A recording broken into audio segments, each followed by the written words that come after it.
Everyone, welcome back to my channel. तर कसे आहात तुम्ही सगळे? आय होप की तुम्ही सगळे मस्त आणि हेल्थी असाल. तर चला तर आजच्या व्हिडिओला आपण सुरुवात करूया. तर ही आहे सकाळचे 7:30 वाजले होते आणि बघा मस्त छानपैकी आज थोडंसं ऊन पडलं होतं.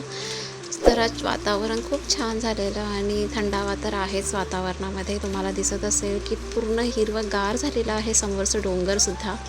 आणि पण त्यात माझं हे एक काम वाढलेलं आहे की पाऊस असल्यामुळे ना बाहेर खूप प्रचंड घाण होते, धूळ येते खूप. तर आता हे कपडे जे होते रोजचे, तर म्हटलं चला आता आपण घडी घालून घेऊया. एक तर पावसातनं आता कपडे सुकत नाही आहेत, हा एक मोठा प्रॉब्लेम होतो आहे. आणि माझा आता एक प्रॉब्लेम असा झालेला आहे की मी बाहेर कपडे सुकत घालायची, पण आता पावसामुळे मला ते बाहेर कपडे सुकत घालता येत नाही, ते घरातच सुकत घालावे लागतात.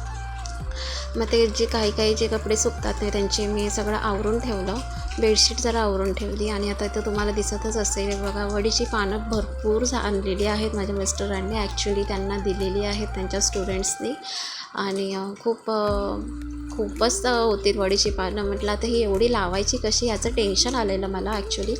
पण म्हटलं कसं आता लावायला तर लागतीलच, नाही तर मग ते खराब होऊन जातील. आणि हे मी आता सकाळी घेतले होते. तुम्हाला आता दिसते की सकाळचं मी करते, मग सकाळचं रुटीन दाखवते. तर मी सकाळचं घेतली होती धुवायला, पण मला काय लावायला सकाळी जमली नाहीत, कारण शिवराज एवढा रडत होता. त्यात ह्या दोघांची इतकी मस्ती चालू होती ना, काय विचारू नका. आणि हे बघा माझे कपडे मी कसे सुकत घातलेले आहेत. ते खुर्च्या, सायकली सगळ्यांचा उपयोग केलेला आहे मी कपडे सुकत घालायला. तर वड्या मग मी पानं साईडला ठेवूनच दिलीत. ॲक्च्युली फ्रीजमध्येच ठेवून दिलीत परत, कारण म्हटलं मला वड्या लावायला काही टाईम भेटायचा नाही. सो मग परत धुवून मग काय केलं, मी परत त्यांना फ्रीजमध्येच ठेवून दिले. म्हटलं आता संध्याकाळी जरा आरामशीरच लावेल, कारण सकाळच्या घाई गडबडीत ना एवढी वडीची पानं लावणं खूपच इम्पॉसिबल होतं माझ्यासाठी. सो म्हटलं, आणि आज काही भाजी पण नव्हती, सो कालच टमॅटोची चटणी केलेली, त्याच्यानंतर बटाट्याचे काचरेसुद्धा केले. मग आज काही करावं सुचतच नव्हतं. मग शेवटी विचार केला की चला आज मोकळा झुणका करूया. सो मग मस्त तेलामध्ये जिरा मोहऱ्याची फोडणी दिली, लसूण घातलं, मिरची घातली, कढीपत्ता घातला आणि कांदाही ॲड केला. कांद्यानंतर लगेच मीठ ॲड केलं. कांद्यामध्ये पोळताना जर मीठ ॲड केलं की कांदा लवकर पोळला जातो असे म्हणतात, म्हणून मी तशीच करते आणि खरंच लवकर पोळला जातो कांदा मीठ टाकल्याने. मग आपलं रेग्युलर त्याच्यात हळद मसाला टाकला, बेसन ॲड केलं आणि छानपैकी बेसन परतवून घेतलं त्या मसाल्यामध्ये. आणि मी हे जास्त करण्याच्या भानगडीत पडत नाही, कारण हे माझं ना मोस्टली फ्लॉपच होतं नेहमी.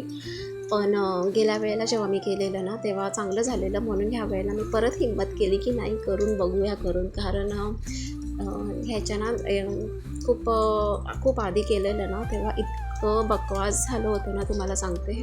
नवऱ्याने तर माझ्या अक्षरशः खाल्लं नाही. तो बोलला नको तू बनवत जाऊस करून. पण गेल्या वेळेला बनवलं तेव्हा ते चांगलं झालेलं, म्हणून मग ह्या वेळेला म्हटलं परत एकदा ट्राय करून बघूया की कसं होतं. पण खरंच छान झालं होतं. मला ते समजलं की ते पाणी कारण ना तेव्हा मला ह्याही बनवायची ना योग्य पद्धतच माहीत नव्हती. शेवटी यूट्यूब कधी कामाला येईल आपलं, म्हणून मग मस्त ते बघून ट्राय केलं. तर माझं डाळ, भात, भाजी सगळं तयार झालेलं होतं, चपात्या तयार झालेल्या. आणि मी हे घेतलं होतं करायला वाटण ॲक्च्युली वडींसाठी, पण ते राहिलं. फणसाच्या बिया, फणस कापला होता कालचं, म्हटलं फणसाच्या बिया छानपैकी धुवून व्यवस्थित ठेवून दिल्या.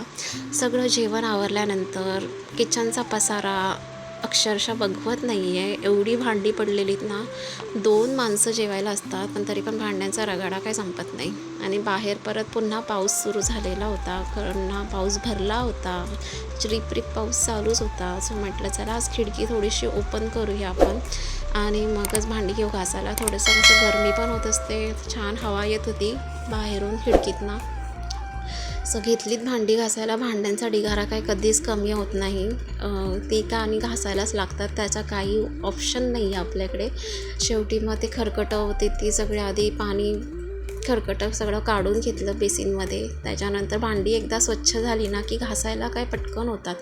आणि विम लिक्विडने तर खूपच छान घासली जातात. मला पटकन फेसमध्ये खूप छान मस्त भांडी निघतात.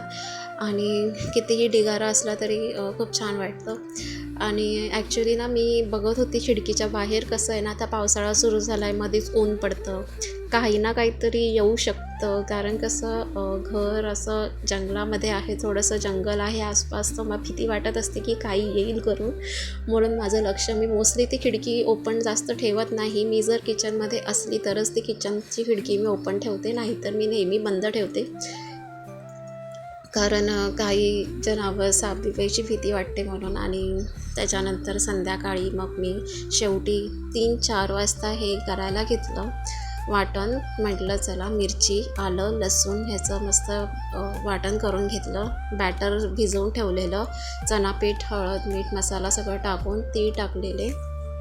आणि हे बघा, हे जे वाटण मी आता तयार केले ते आता म्हटलं चला. पण पोरं तर झोपली होती, पोरांना झोपवली होती. त्याच्यानंतर मग काय शिवराज काय आमचा, मी बाजूला नसली की तो उठून बसतो, म्हणून मग तो तर लगेच आला उठून.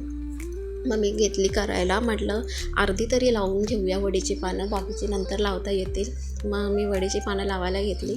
यातलं हे एक असतं की ह्याचा मधला जो शिरा असतात पानाच्या, त्या काढायला लागतात, कारण त्या खूप जाड शिरा होत्या त्याच्या. सो मग त्या चाकूच्या ह्याच्याने मी ते सगळ्या शिरा जी काढून घेतल्या. त्याच्यानंतर व्यवस्थित सगळं पानं परत धुवून घेतली. कारण कसं ना, बॅक्टेरिया, आता पाऊस चालू आहे, बॅक्टेरिया पण असतात, म्हणून पानं मी सारखी धुवत होती. आणि मग त्याच्यात लगेच शिवराज आला, त्याला तहान लागली, त्याला पाणी द्यायला लागतं. पोरं उठली ना की कामं माझी काहीच होत नाहीत जास्त, म्हणून मला ना व्लॉग करायला पण कधी कधी जमत नाही. असो, पण मग ते पानं जी होती ते त्याच्या शिरा अशा काढून घ्यायच्या असतात, कारण मग त्या शिरा व्यवस्थित बसल्या पाहिजे. त्याच्यानंतर शिरा काढून झाल्यावर मी ना लाटणं फिरवून घेते त्याच्यावर ना, की सगळ्या शिरा आहेत ना त्या दबल्या जातात आणि आपल्याला असं पीठ लावायला काही प्रॉब्लेम येत नाही बॅटर लावताना. मग मी त्या सगळ्या लाटून घेऊन व्यवस्थित सगळ्या शिरांवरती फिरवून घेतल्या.